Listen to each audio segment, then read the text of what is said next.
তুমি এমন করো কেন নিপা? একটু মজা করি তো চলে যাব। আমার তো আর কোনো উপায় ছিল না। তারপর আমার বাধ্য হয়ে তার সাথে এসব করতে হয়েছে। আমাকে কিছুদিন পর দেখলাম আরও নতুন নতুন লোকের আমদানি বিষয়। আমার কাছে খুবই খারাপ লেগেছিল, কিন্তু আমার তো আর কোনো উপায় ছিল না। বাধ্যতামূলক হয়ে আমি ভিন্ন জগতের প্রতীক হয়ে গেলাম। মানুষ থেকে অমানুষে পরিণত হলাম। আমাদের বাড়ি ছিল গভীর জঙ্গলের ভিতরে। প্রতিদিন আমাদের ঘরে নতুন নতুন মানুষ আসত। ভিন্ন রূপে অনেক টাকার ছড়াছড়ি হতো আমার ঘরে। তারপর আমায় আমার বর বলল, এভাবে টাকা জমালে আর 1 বছরের মধ্যে টাকা জোগাড় হয়ে যাবে। সেদিন নিজের উপর অনেক ঘৃণা চলে আসলো। তা বলার মতো না। এরকম অমানবিক নির্যাতন কত সহজে করা যায়। আমি যখন 10ম শ্রেণীতে পড়ি, প্রায় প্রতিদিনই আমার ছোট ভাই আমার সাথে খারাপ আচরণ করার চেষ্টা কর। আমি তাকে অনেক বোঝাতাম, অনেক বারণ করতাম, কিন্তু সে আমার কোনো কথাই বুঝত না। সে আমার সাথে কেমন জানি উন্মাদ পাগলের মতো আচরণ কর। একদিন আমাদের বাড়ির সবাই, আমাকে আর আমার ছোট ভাইকে রেখে সবাই বেড়াতে গিয়েছিল। আমারও পরীক্ষা ছিল, তার পরীক্ষা ছিল, যে কারণে সে আর আমি যেতে পারি নাই। কিন্তু এই সুযোগে আমার ছোট ভাই ঘরের দরজা বন্ধ করে আমার সাথে যা করল, তা শুনলে বন্ধুরা তোমাদের মাথা ঘুরে যাবে। হ্যালো বন্ধুরা, আমি নিপা। আমি যখন খুব ছোট তখন আমার বাবা মারা যায়। আমার মা অন্য আরেকজনকে বিয়ে করে। সেই ঘরে আমার ছোট একটি সৎভাই ছিল। ছোট ভাই আমার সাথে সবসময় খারাপ আচরণ করার চেষ্টা কর। ব্যাপারটা আমার ভাল লাগত না, আর ভয়ে কাউকে কিছু বলতেও পারতাম না। আমি ব্যাপারটা আমার মাকে বলি, মা উল্টে আমায় বকা দে। তারপর থেকে আমি ভয়ে কাউকে কিছু বলিনি। 8ম শ্রেণীতে ওঠার পর একদিন বাড়িতে কেউ ছিল না। ওই সবাই দাওয়াত খেতে গেছে। সেই সুযোগে ছোট ভাই কোথা থেকে এসে আমার উপর পশুর মতো ঝাঁপিয়ে পড়ল। আমার চিৎকার দিয়েও কোনো রক্ষা হল না। এরপর থেকে ছোট ভাই প্রায় সময় আমার উপর ঝাঁপিয়ে পড়, আর মাঝে মাঝে ছোট ভাই আমাকে টাকা দিত।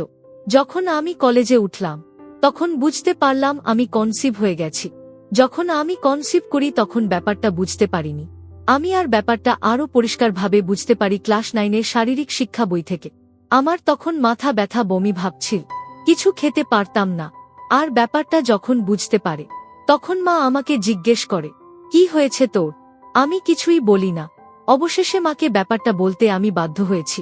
আমার মুখ থেকে মা এরকম ধরনের কথা শুনে অবাক হয়ে গেল, আর আমাকে অনেক বকাবকি করতে শুরু করল। এর আগে আমি আর আমার ভাইকে ব্যাপারটা বলেছিলাম, কিন্তু বিশ্বাসে কোনো মানে নেই নাই। মা এসব কথা শোনার পর মা আমার ভাইকেও এ ব্যাপারটা নিয়ে জিজ্ঞাসাবাদ করে। সে উল্টো আমাকে অত্যাচার করে বলে, এটা আমার না। আমি বললাম, এত বছর ধরে আমার সাথে সম্পর্ক করলেন যে আমি সবাইকে বলে দেব। সে আমাকে হুমকি দিয়েছে, বল তোর খবর আছে। আমিও ভয় পেয়ে যাই। এসব কথা শোনার পর মা আমাকে অনেক মারধর করে।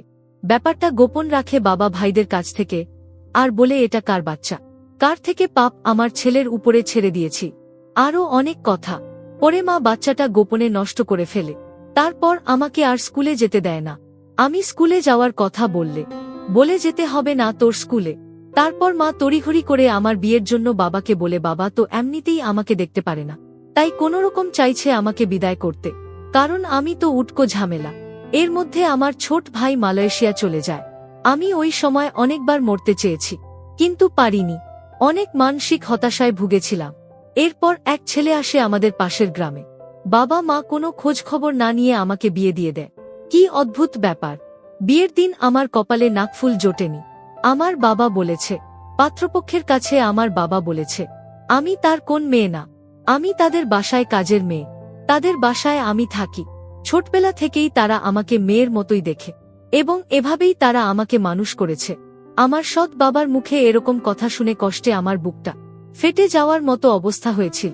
যাই হোক, শ্বশুর বাড়িতে আসলাম। একদম ভাঙাচোরা ঘর, 1 রুম মাত্র। ঘর দেখে মাথা ঘুরে গেল। আমার বর আমাকে বিয়ে করে নিয়ে এসে কোথায় গেছে সেটাও আমি জানি না। শ্যামলা গায়ের রং বলে যা দেখলাম। আমাকে খাটের উপর বসানো হল। আমার শ্বশুর শাশুড়ি কেউ নেই। আমার বর এতি, তারও কেউ নেই।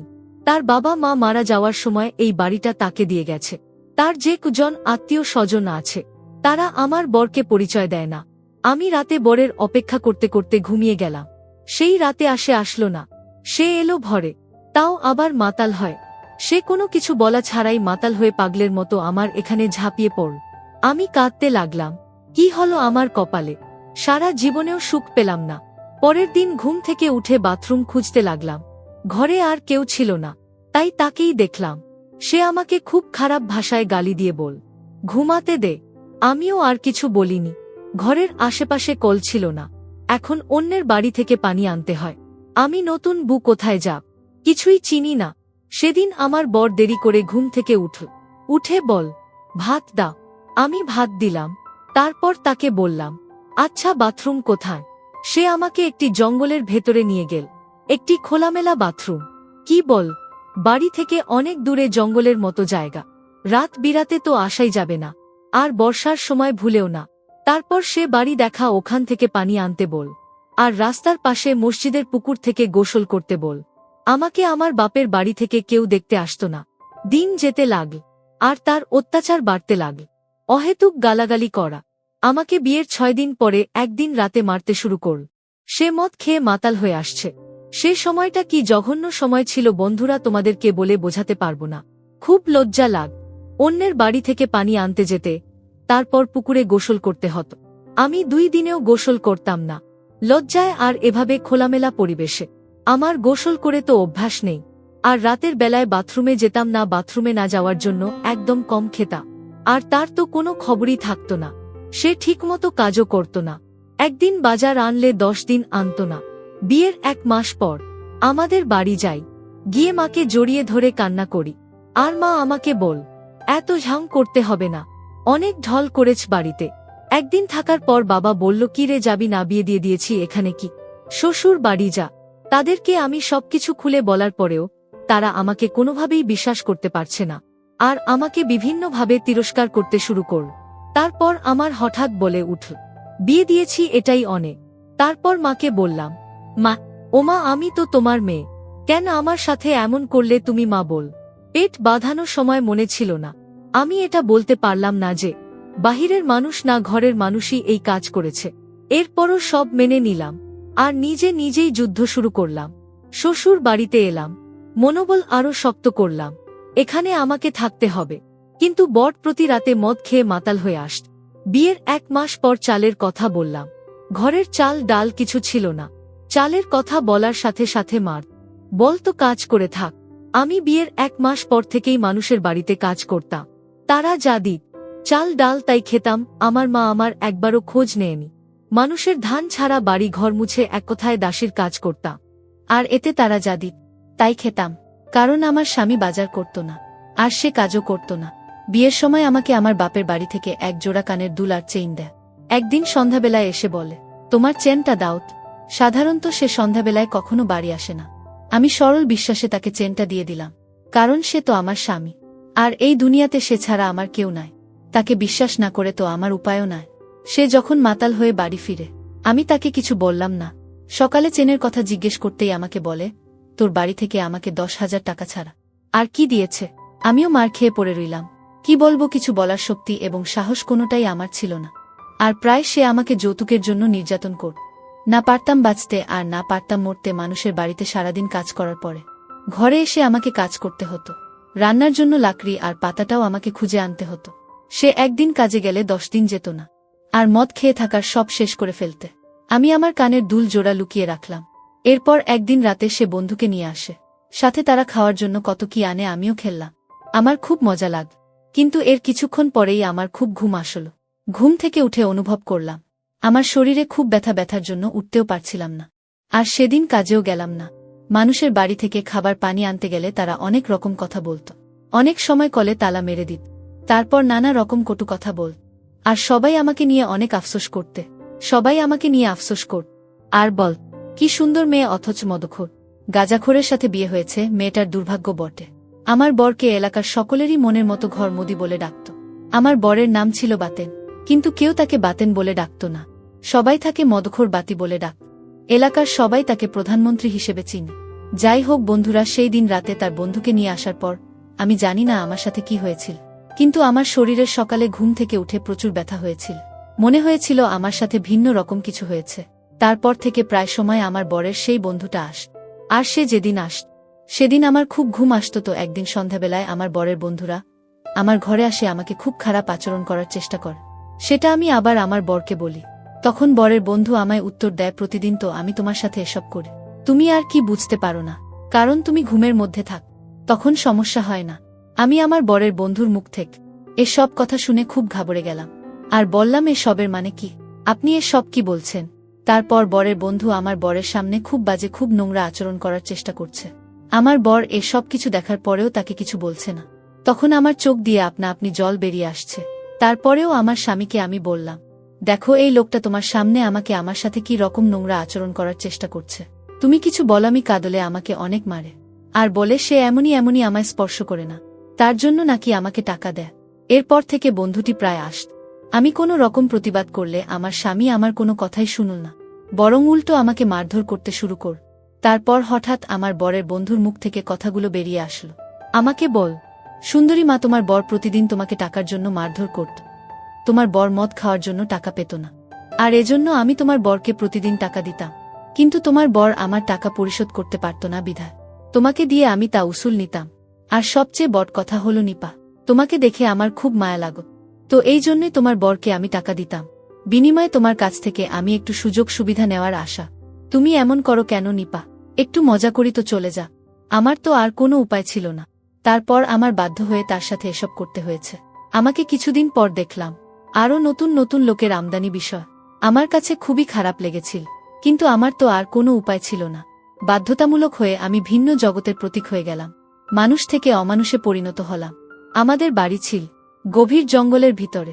প্রতিদিন আমাদের ঘরে নতুন নতুন মানুষ আসত, ভিন্ন রূপে অনেক টাকার ছড়াছড়ি হতো আমার ঘরে। তারপর আমায় আমার বর বলল, এভাবে টাকা জমালে আর 1 বছরের মধ্যে টাকা জোগাড় হয়ে যাবে। সেদিন নিজের উপর অনেক ঘৃণা চলে আসল, তা বলার মতো না। এরকম অমানবিক নির্যাতন কত সহজে করা যায়। প্রতিদিন 4 থেকে 5 জন হায়না রূপে আমাকে আক্রমণ করে। মনের দুঃখে ঘৃণা আমি তাদের এখান থেকে চলে আসলাম। আমার বাড়ির পাশে এক চাচির অনেক অসুখ থাকা, তাদের বাড়িতে রাখতে থাকি। সেই রাতে আমার ঘরে গ্রামে চেয়ারম্যানের লোক এসে আমার বরসহ সবাইকে ধরে নিয়ে যায়, আর জুয়া খেলার জন্য সবাইকে অনেক মারে। সেটা আবার আমি শুনি।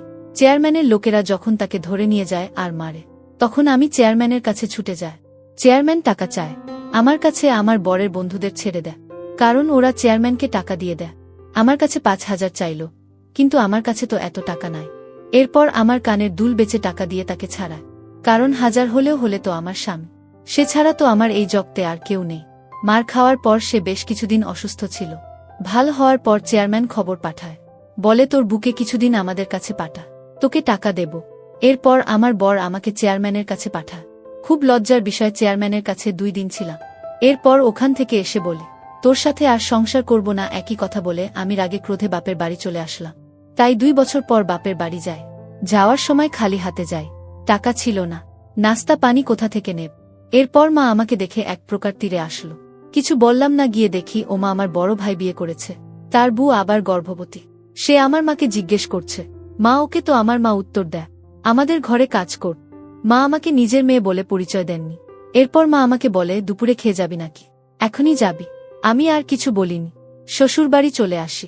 আসার পর বর আমাকে খুব মারে, আর বলে, মাত্র জায়গা দিল না, গেলে কেন? আরও বল, আমার ঘর ছাড়া তোর আর কি কোথাও জায়গা হবে? আরও অনেক বাজে বাজে গালাগালি কর। সে রাতে মরতে চেয়েছি, কিন্তু সাহস পাইনি। গ্রামের মোটামুটি সবাই আমাকে খারাপ বলতো, তেমন কেউ মিশতে চাইত না।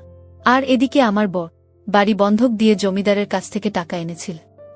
জমিদারের লোকেরা আমাকে অনেক গালিগালাজ করে গেল, আর বলে গেল খুব তাড়াতাড়ি হলেও টাকা পরিশোধ করে দিয়ে দিতাম, নিলে তারা তোমাদের বাড়ি দখল নেবে। বোর্ড আসলো, আমি জিজ্ঞেস করলাম, উনাদের টাকা দিলে না? বলল, জুয়া খেলে হেরে গিয়েছি, টাকা নেই, কোথা থেকে দেব? সমস্যা নাই, আজকে 10 জন আসবে, 5 করে দিলে 5,000 হবে।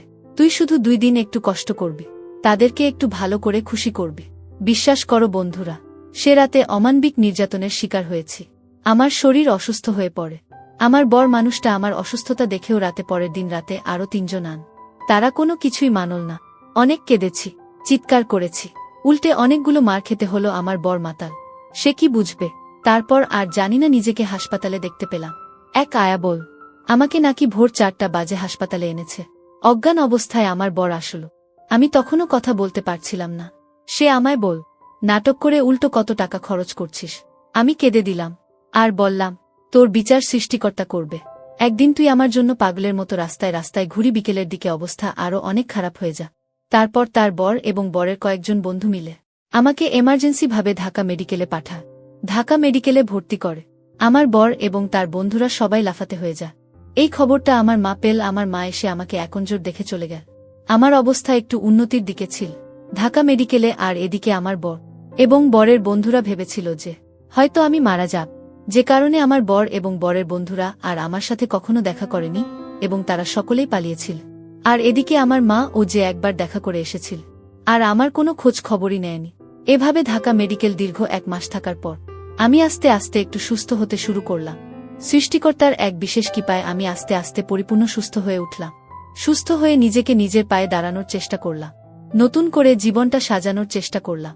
সম্পূর্ণরূপে ভুলে গেলাম আমি আমার অতীত। কিন্তু ভাগ্যের কি নির্মম পরিহাস, আমার এরকম দুর্ঘটনার পর দীর্ঘ 4 বছর অনেক কঠোর পরিশ্রম করে আস্তে আস্তে আমার অবস্থা উন্নতি করে ফেলি। ঠিক তেমন সময় আমি একটি এরকম সংবাদ শুনলাম, যা শোনার পর আমি আনন্দে নাচতে শুরু করলাম। কারণ আমার স্বামী ভয়াবহ অ্যাক্সিডেন্টে তার সমস্ত দেহ ক্ষতবিক্ষত হয়ে রাস্তায় পড়ে আছে। তার প্রতি আমার মনের ভিতর এমন এক ঘৃণার জন্ম নিয়েছিল, আমি তার লাশটা পর্যন্ত দেখতে যাইনি। একা জীবন, একা কর্ম, একাই সবকিছু। ভালো আছি, অনেক ভালো আছি বন্ধুরা। আমি এখন অনেক সুখে আছি, যে সুখের কোনো সীমা নেই। এরকম পাষণ্ড স্বামী থাকার চেয়ে একা থাকাই উত্তম। শ্রেয়া বন্ধুরা, গল্পটি থেকে তোমরা কি বুঝতে পারলে? আমাকে অবশ্যই তোমরা কমেন্ট করে জানাবে বন্ধুরা। আজকে এই পর্যন্ত, আবারও আসব তোমাদের মধ্যে নতুন কোনো ভিডিও নিয়ে। ভিডিওটি যদি তোমাদের ভালো লাগে তাহলে একটি লাইক দাও। প্রতিদিন আমি তোমাদেরকে করে নতুন গল্প উপহার দিব, তাই তোমাদেরকে অনুরোধ করে বলছি, তোমরা যদি এরকম ধরনের ইন্টারেস্টিং গল্প পেতে চাও তাহলে দয়া করে আমার চ্যানেলটি সাবস্ক্রাইব কর। ভিডিওটি দেখার জন্য তোমাদের সকলকে অসংখ্য ধন্যবাদ।